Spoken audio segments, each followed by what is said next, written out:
Saviez-vous que vous pourriez mourir dans votre sommeil simplement à cause d'une petite erreur la nuit? Ce n'est pas seulement une question de malchance ou de vieillissement du cœur. En fait, de nombreuses causes sont subtiles, silencieuses et étonnamment courantes, et la plupart des gens ne réalisent de même pas qu'ils sont en danger. Cette vidéo n'est pas destinée à vous effrayer. Elle est destinée à vous protéger. Car mourir dans son sommeil après 70 ans est souvent évitable. Ce que vous allez entendre aujourd'hui ne concerne pas les urgences médicales ou les troubles rares. Ce sont des habitudes ou des signaux ordinaires qui s'accumulent avec le temps, et si vous les détectez tôt, vous pouvez prévenir un danger silencieux et invisible qui pourrait mettre fin à votre vie trop tôt. Pour de nombreuses personnes âgées, le sommeil est un moment vulnérable. Votre corps se détend, votre vigilance baisse, et si certaines conditions ne sont pas surveillées, le résultat peut être fatal. Mais cela ne doit pas être votre histoire. En fait, certaines des choses les plus efficaces que vous pouvez faire ne prennent que quelques minutes par jour. Dans cette vidéo, nous allons vous présenter 4 points essentiels qui peuvent réduire considérablement votre risque de mourir dans votre sommeil après 70 ans. Vous apprendrez à repérer les signaux de danger, quels changements quotidiens comptent le plus, et pourquoi ces conseils pourraient sauver non seulement votre sommeil, mais aussi votre vie. Numéro 1. Une tension artérielle non contrôlée la nuit. Cela peut surprendre, mais de nombreuses morts subites pendant le sommeil après 70 ans sont liées à un coupable silencieux et souvent ignoré, l'hypertension nocturne. Alors que la plupart des gens se concentrent sur les mesures de tension artérielle pendant la journée, c'est ce qui se passe pendant votre sommeil qui peut comporter le plus grand risque. La tension artérielle est censée baisser la nuit, permettant à votre cœur de se reposer. Mais pour certains seniors, elle reste élevée ou même augmente, un schéma qui accroît significativement les risques d'AVC, de crise cardiaque et d'événements cardiaques soudains au milieu de la nuit. Ce qui rend cela dangereux, c'est qu'on ne le ressent généralement pas. Vous n'avez pas de vertige ni de douleur. Cela se produit silencieusement.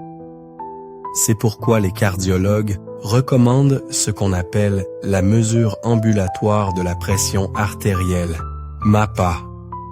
Un petit appareil porté pendant 24 heures pour suivre les profils tensionnels, surtout la nuit. Patricia, à 31 ans, avait toujours maintenu sa tension artérielle sous contrôle pendant la journée. Mais après un bilan de routine, son médecin a suggéré un test sur 24 heures, juste par précaution. Les résultats ont montré que sa tension ne baissait pas du tout la nuit. En fait, elle connaissait un pic vers 3 heures du matin. Cela a conduit à un changement dans l'horaire de prise de ses médicaments et, plus important encore, cela a probablement prévenu une crise médicale grave. Si votre tension artérielle n'a jamais été surveillée la nuit, il est judicieux d'en parler à votre médecin. Surtout si vous vous réveillez soudainement, si vous faites des rêves très intenses ou si vous vous sentez fatigué, même après une nuit complète de sommeil.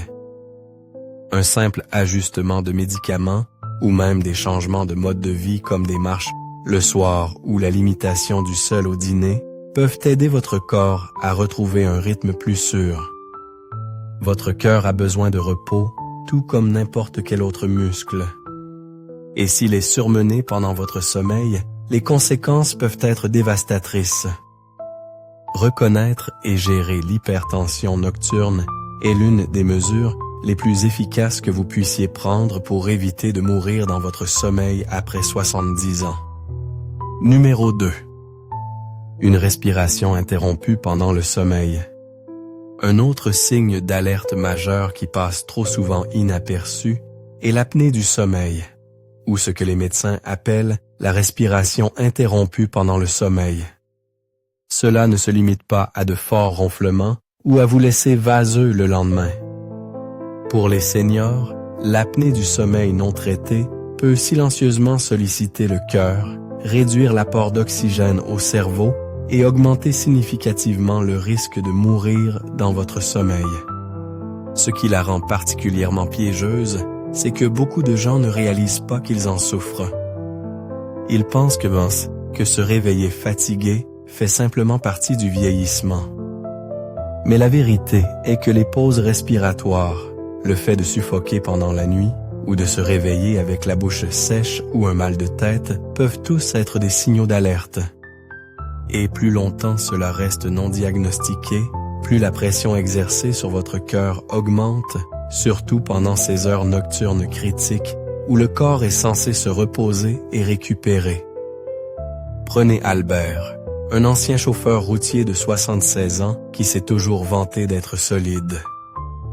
Mais sa femme a remarqué qu'il arrêtait de respirer pendant plusieurs secondes la nuit.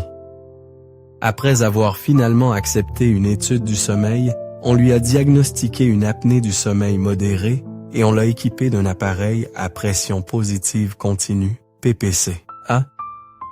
Ce n'était pas confortable au début, mais après quelques semaines, il s'est réveillé en se sentant plus lucide, plus reposé et avec beaucoup moins de risques nocturnes. Si vous dormez seul, il est plus difficile de remarquer les signes, mais vous pouvez toujours surveiller comment vous vous sentez au réveil et si vous avez tendance à somnoler pendant la journée. Un bon sommeil n'est pas seulement une question d'heure, c'est une question de qualité. Et si votre respiration est perturbée pendant ces heures calmes, votre corps ne reçoit pas ce dont il a besoin pour survivre. La bonne nouvelle est que cette condition est gérable. Mais seulement si vous prenez le temps de la rechercher.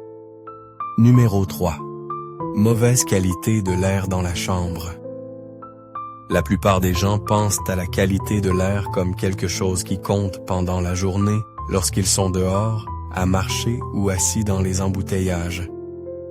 Mais ce que vous respirez pendant votre sommeil pourrait lentement vous nuire sans que vous vous en rendiez compte. La qualité de l'air dans la chambre joue un rôle beaucoup plus important dans les risques pour la santé liés au sommeil que ce que l'on dit à la plupart des seniors. Avec l'âge, nos poumons deviennent plus sensibles, notre circulation plus lente et nos réponses immunitaires moins agressives.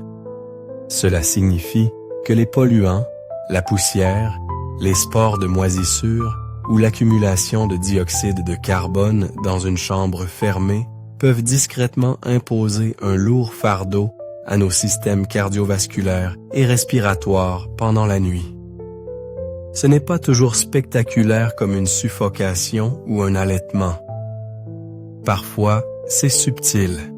Une respiration superficielle, un rythme cardiaque irrégulier ou des baisses d'oxygène non reconnues qui affaiblissent silencieusement le cœur au fil du temps. Considérons Walter, 76 ans, qui avait toujours bien dormi.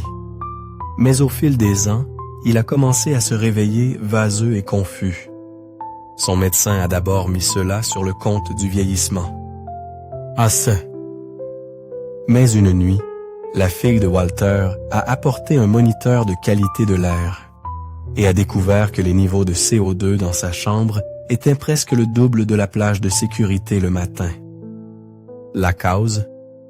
Il dormait les fenêtres fermées, sans ventilateur et avec une circulation d'air minimale. Une fois qu'il a ajouté un simple purificateur d'air et entrouvert légèrement une fenêtre, même par temps froid, il a signalé un sommeil plus profond et des matins plus clairs en une semaine. Les seniors qui dorment dans des pièces mal ventilées peuvent augmenter sans le savoir leur risque d'AVC ou d'insuffisance cardiaque soudaine. Même de petits appareils comme les désodorisants branchés, une vieille moquette ou les squames d'animaux accumulés peuvent dégrader discrètement l'air autour de vous. Améliorer la qualité de l'air de la chambre ne nécessite pas de rénovation coûteuse. Et cela peut être aussi simple que de désencombrer, d'ouvrir les fenêtres quotidiennement, d'éviter les parfums synthétiques, d'utiliser un purificateur EPA de haute qualité ou de vérifier la présence de moisissures près des fenêtres ou des plaintes. Ce n'est pas seulement une question de confort, c'est une question de survie. Votre corps guérit et récupère pendant le sommeil. Mais s'il lutte contre des toxines invisibles toute la nuit, il ne guérit pas, il survit. Et ce stress s'accumule. Así. Si vous avez plus de 70 ans et que vous voulez éviter de mourir dans votre sommeil, ce que vous respirez pendant votre repos doit être pris tout aussi au sérieux que ce que vous mangez lorsque vous êtes éveillé. Numéro 4. Mouvement nocturne peu fréquent. Cela peut sembler étrange, mais l'un des signaux discrets indiquant que quelque chose pourrait être dangereusement anormal pendant le sommeil est un manque de mouvement. Nos corps sont conçus pour s'ajuster et changer de position plusieurs fois au cours de la nuit. Ces petits mouvements aident à réguler la circulation, à réduire la pression sur les organes et à prévenir l'accumulation de dioxyde de carbone dans les poumons. Mais lorsqu'un senior cesse de tourner, de changer de position ou de s'ajuster dans son lit, cela pourrait signifier quelque chose de bien plus grave que le simple fait d'être un dormeur immobile. Un mouvement réduit pendant le sommeil a été lié à une diminution de la réactivité du système nerveux, à des irrégularités cardiaques sous-jacentes et même au premier stade de maladies neurodégénératives. Dans certains cas, cela peut être un précurseur d'événements cardiaques nocturnes. Prenons le cas de Georges, un veuf de 84 ans, dont la fille a remarqué que son lit semblait intact le matin. Au début, elle a supposé qu'il était juste un dormeur très soigneux. Mais lors d'un bilan de routine, les médecins ont trouvé des signes de bloc cardiaque précoces. Son corps ne répondait pas assez rapidement aux variations de tension artérielle, et pendant le sommeil, son système devenait anormalement immobile.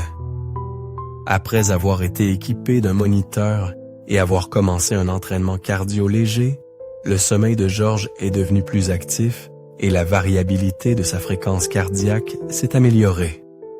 Ce changement de comportement pendant le sommeil a très probablement ajouté des années à sa vie.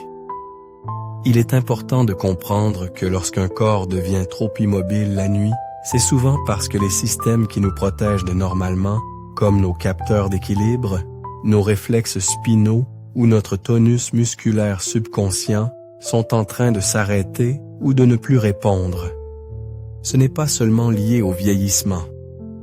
C'est lié à un danger potentiel. Et la meilleure partie? La meilleure partie? Vous n'avez pas besoin d'équipements sophistiqués pour surveiller cela. Observez simplement. Vos draps sont-ils froissés le matin? Votre oreiller est-il au même endroit chaque jour? Vous réveillez-vous exactement dans la même position? Si oui, il est peut-être temps d'en parler à votre médecin.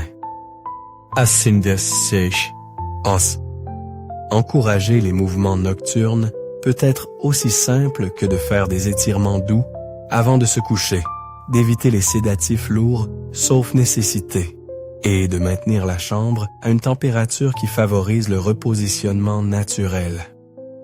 Rester hydraté aide également. Votre corps s'agite naturellement légèrement pour s'adapter aux changements mineurs de température ou de fluide, et ces petits mouvements sont un signe de bonne santé. L'immobilité peut sembler paisible, mais au-delà d'un certain point, ce n'est plus du repos. C'est un avertissement. Et en être conscient pourrait faire la différence entre se réveiller et ne pas se réveiller du tout. Réflexion finale. Vieillir comporte son lot de défis, mais cela offre aussi une chance de sagesse, de prise de conscience et d'un engagement renouvelé envers la santé. Ce dont nous avons parlé aujourd'hui n'est pas destiné à vous alarmer, mais à vous donner les moyens d'agir. La vérité est que de nombreux risques auxquels les seniors sont confrontés pendant leur sommeil peuvent être gérés par des changements petits mais significatifs. Vous n'avez pas besoin de bouleverser votre vie. Vous avez juste besoin de prêter attention à ce que votre corps essaie de vous dire, surtout la nuit. Votre sommeil n'est pas seulement du repos, c'est l'un des reflets les plus honnêtes de votre santé intérieure. Mais, de la façon dont vous respirez, à la manière dont votre cœur se comporte, en passant par le fait que vous bougiez ou non pendant la nuit, chacun de ces signes est comme un messager silencieux, vous demandant de rester vigilant et proactif. Alors n'ignorez pas le ronflement, ne négligez pas l'immobilité et ne balayez pas les signes d'un revers de main. Vous êtes arrivé jusqu'ici, et cela seul en dit long sur votre résilience.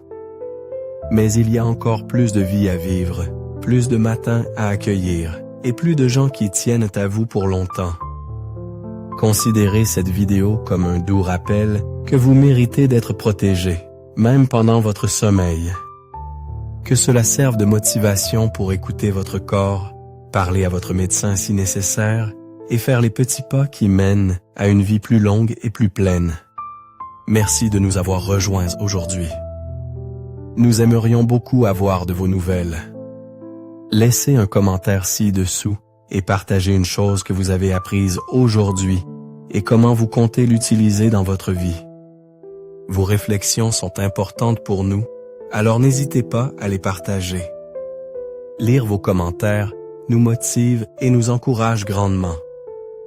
Merci d'avoir regardé et nous avons hâte de vous retrouver dans la prochaine vidéo.